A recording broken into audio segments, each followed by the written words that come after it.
Halo semua sahabat movie, udah lama banget ya Billy Spoiler gak menemani kalian. Iya nih, jadi kali ini Billy Spoiler akan merangkum alur cerita yang lagi hits banget nih untuk para pecinta samurai Jepang. Apalagi sih kalau bukan Samurai X alias Rurouni Kenshin. Nah, sebelum kita bahas alur cerita film Rurouni Kenshin yang paling terbaru dan merupakan part terakhir dari perjalanan pertaubatan Himura Kenshin sebagai seorang pembantai, kita bakal membahas dulu nih film pertama dari Himura Kenshin berjudul Rurouni Kenshin yang rilis pada tahun 2012 dan mendapat rating 7,5 di IMDb nih. Nah, tanpa berlama-lama langsung saja ke alur ceritanya.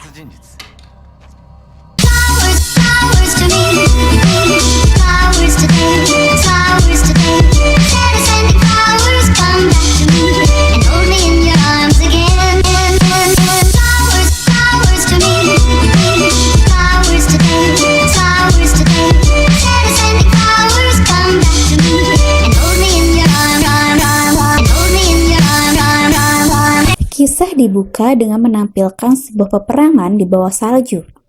Diketahui bahwa perang tersebut merupakan awal dari terbentuknya era Meiji setelah era Bakumatsu yang penuh dengan kekacauan. Perang tersebut melibatkan samurai-samurai Jepang pada masanya untuk membuat era baru dapat muncul.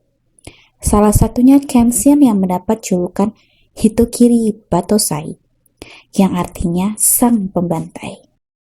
Ia memiliki ciri khas luka berbentuk huruf X di pipinya. Perang tersebut pun dimenangkan oleh para pendekar yang membela munculnya era baru. Dan sejak saat itu, era Meiji pun dimulai. Setelah peperangan itu, Kenshin memutuskan untuk pensiun menjadi seorang pembunuh dan berjanji tidak akan membunuh orang lagi. Sejak saat itu, ia juga memilih untuk menjadi pengembara. Pengembaraan itu dilakukan Kenshin dengan membawa pedang Sakubato yang merupakan pedang bermata terbalik. Benda inilah yang akan membantu Kenshin dalam pertaubatannya sebagai pembunuh. Ditambah lagi dengan adanya aturan di era baru itu bahwa tidak boleh lagi warga biasa membawa pedang. Setelah 10 tahun pengembaraannya itu, Kenshin akhirnya tiba di Tokyo. Scene pun berganti, memperkenalkan seorang pria bernama Kanryu, yang merupakan pengusaha kaya di kota itu. Ia memproduksi opium secara ilegal sebagai bisnisnya. Saat itu, ia menyuruh para peramu opium di tempatnya untuk masuk ke ruangannya dan memberi mereka pujian berkat penemuan resep opium mereka yang terbaru. Namun, saat mereka ingin keluar dari ruangan Kanryu, 2 orang terbelakang dilarang keluar. Salah satunya seorang wanita bernama Megumi. Ternyata mereka yang sudah di luar dihabisi oleh para pembunuh yang bekerja dengan Kanryu. Kanryu pun berkata bahwa hanya akan ada 1 orang yang akan ia pilih untuk menjadi pramu tetap di tempatnya. Dan pilihan itu jatuh pada si Megumi. Sementara si pramu, pria yang tidak ingin mati dibunuh pun kabur dengan memecahkan jendela di ruangan Kanryu. Di tempat lain, polisi menemukan seorang polisi yang menyamar terbunuh dan dalam TKP pembunuhan itu terdapat petunjuk yang mengarah kepada Batosai. Namun nampaknya si panglima polisi bernama Hajime Saito yang merupakan mantan samurai di era sebelum Meiji tidak yakin bahwa pembunuhnya adalah Batosai. Di jalan lain, Kenshin membaca sebuah pengumuman yang terpasang mengenai Batosai yang tengah menjadi buronan karena telah melakukan pembantaian selama 6 bulan terakhir. Tak lama, seorang wanita bernama Kaoru muncul dengan pedang kayu langsung menyerang Kenshin karena membawa pedang yang mana hal itu sudah tidak diperbolehkan lagi di masa Meiji ini. Kenshin mengelak tanpa melawan wanita itu sedikit pun. Ia juga mengatakan bahwa ia adalah seorang pengembara dan pedangnya adalah pedang bermata terbalik bernama Sakubato. Sementara itu, Kanryu kedatangan Saito yang mempertanyakan mengenai pesan yang ditinggalkan si Batosai, karena Sato mencurigai bahwa Kanryu ada hubungannya dengan ini. Sementara itu, ternyata Megumi si pramu opium kabur dari rumah Kanryu. Kanryu pun menyuruh para pembunuhnya untuk mencari. Namun, salah satu dari mereka yang bernama Jinei mengajukan diri untuk mencari si Megumi secara hidup-hidup karena Megumi satu-satunya orang yang mengetahui cara memurnikan opium. Ternyata Megumi bersembunyi di kantor polisi untuk meminta perlindungan. Tak lama keributan terjadi di kantor polisi karena Jinei yang sudah mengetahui ada Megumi di kantor polisi melakukan pembantaian di sana. Megumi pun dengan daya yang ada berusaha kabur dari kantor polisi. Jinei pun melakukan pengejaran terhadap Megumi. Di tengah jalan, ia bertemu dengan Kaoru. Menyadari bahwa Jinei adalah si Batosei yang telah melakukan pembantaian beberapa bulan ini, Kaoru berusaha menyerangnya. Namun sayang, kekuatannya tidak sebanding dengan kemampuan milik Jinei. Di saat Jinei hampir saja menghunuskan pedangnya pada Kaoru, Kenshin datang menyelamatkannya.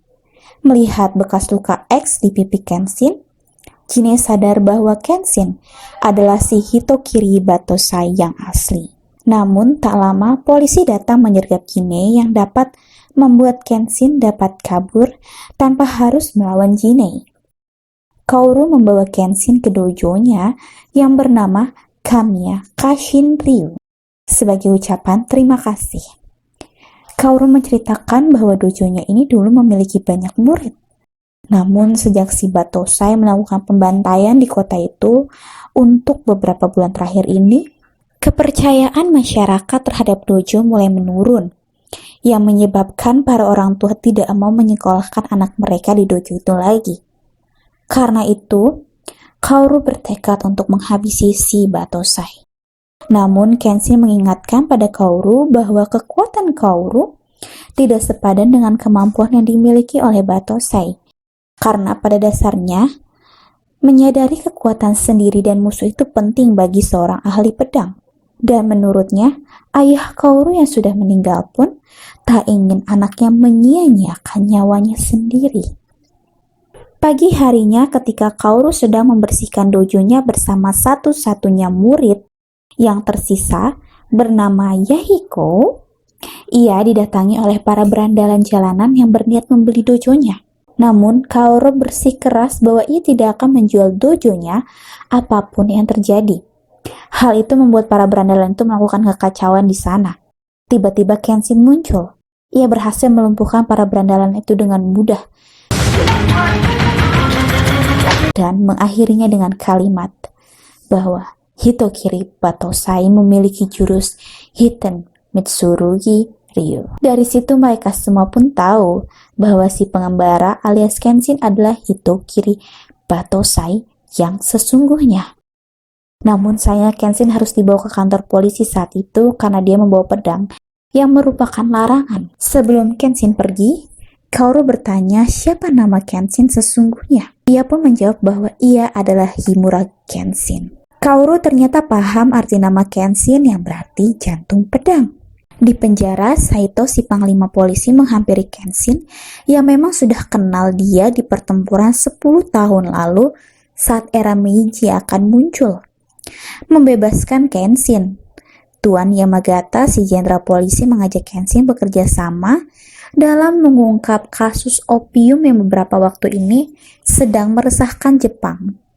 Karena opium dianggap bisa merusak bangsa, dan itu merupakan pertanda ada bahaya besar yang mengintai negara. Tuan Yamagata menawarkan Kenshin posisi penting bila mau bergabung dengan mereka. Namun Kenshin menolak karena ia tidak mau membunuh lagi. Bahkan pedang milik Kenshin diremehkan oleh Saito, yang mengajak Kenshin duel dengan pedangnya saat itu juga.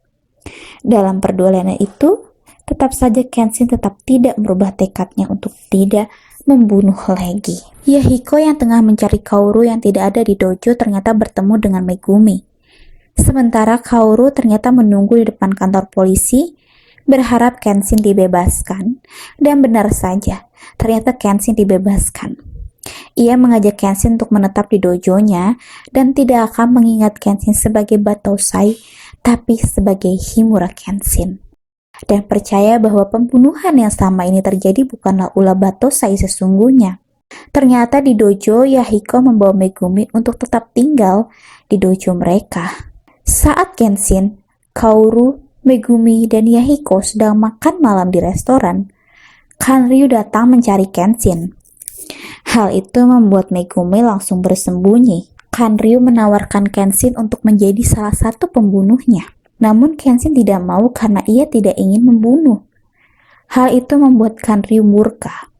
Tiba-tiba datang pria yang baru saja keluar dari penjara bernama Sanosuke menantang Kenshin untuk berduel.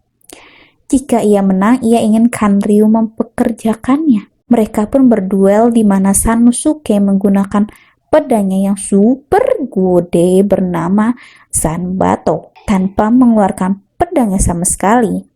Kenshin sama sekali tidak terluka oleh Sanosuke. Duel pun terhenti karena Kenshin berhasil menyadarkan Sanosuke dengan kalimat, "Kamu yakin mau berduel denganku hanya untuk orang seperti itu?"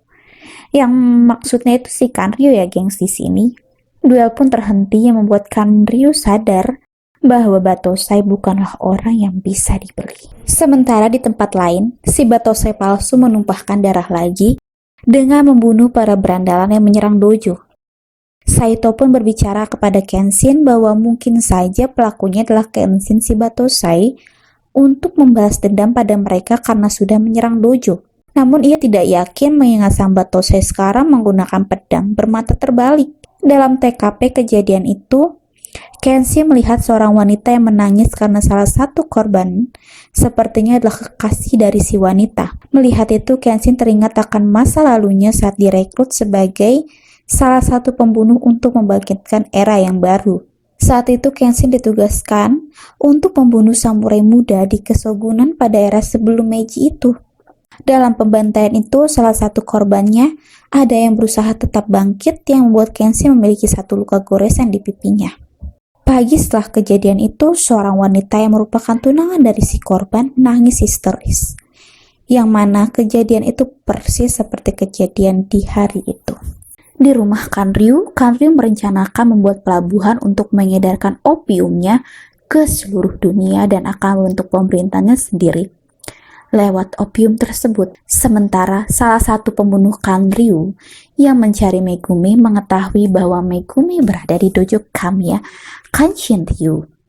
Namun karena ia menganggap bahwa Megumi adalah teman, ia memperingatkan Megumi untuk berhati-hati. Dan benar saja, saat tengah sarapan, dojo kedatangan banyak warga yang mengalami sesak nafas. Melihat itu, Megumi sigap mengambil air. Namun ternyata air di sumur sudah diracun. Ia pun berpikir bahwa itu adalah salah satu ulah Kanryu karena ia telah kabur dari rumah Kanryu. Karena aslinya si Megumi ini adalah seorang dokter, akhirnya dengan daya maksimal yang ia punya, ia berusaha menolong para warga yang dibantu oleh Kenshin, Kaoru, Yahiko, dan Sanosuke yang juga datang ke dojo untuk menolong warga. Para warga pun berhasil diobati oleh Megumi. Sang peracik obat yang juga ikut membantu pun mengatakan bahwa Megumi memiliki nama keluarga Takani. Keluarga Takani merupakan keluarga dokter turun-temurun yang sangat terhormat. Namun karena perang Aizu, keluarga Takani semua dibunuh. Ternyata Megumi salah satu keturunan mereka yang masih tersisa. Di samping itu, Megumi dan Kenshin pun mengobrol di luar dojo. Kenshin yang mempertanyakan siapa Megumi sebenarnya malah ditembak balik oleh Megumi yang bilang, seharusnya sebelum kau bertanya masa lalu seseorang, kau harusnya lebih dulu menceritakan siapa dirimu. Bahkan Megumi juga sudah menebak bahwa Kenshin adalah sang Batosai sebenarnya.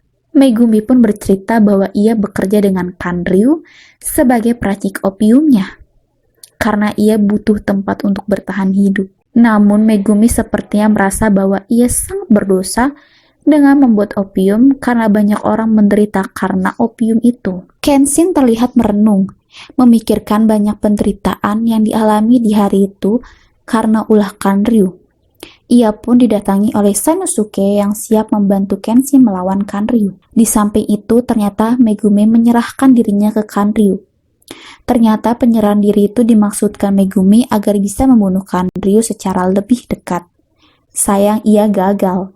Ia malah dijadikan sandera.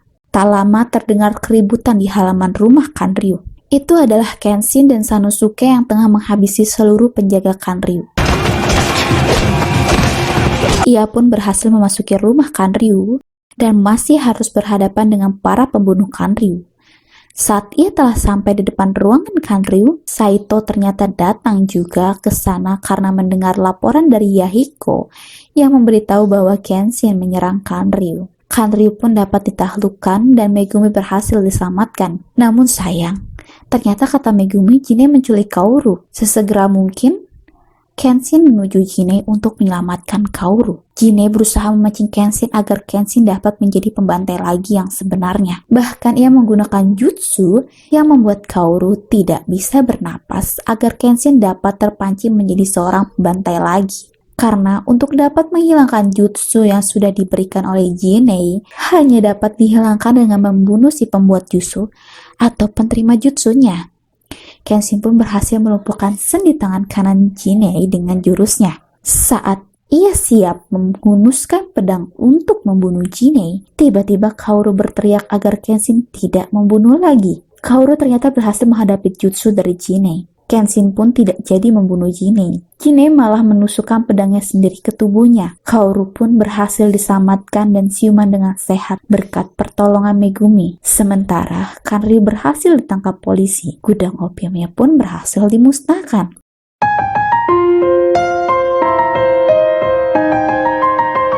Nah, itulah alur cerita dari film Rurouni Kenshin. Nah, seru nggak tuh ceritanya? Nah, buat kalian yang mau gue lanjutin ke part film Rurouni Kenshin selanjutnya, silahkan diberi like, komen, dan jangan lupa subscribe ya. Akhir kata, Big Spoiler undur diri dan sampai jumpa di video berikutnya. Bye-bye.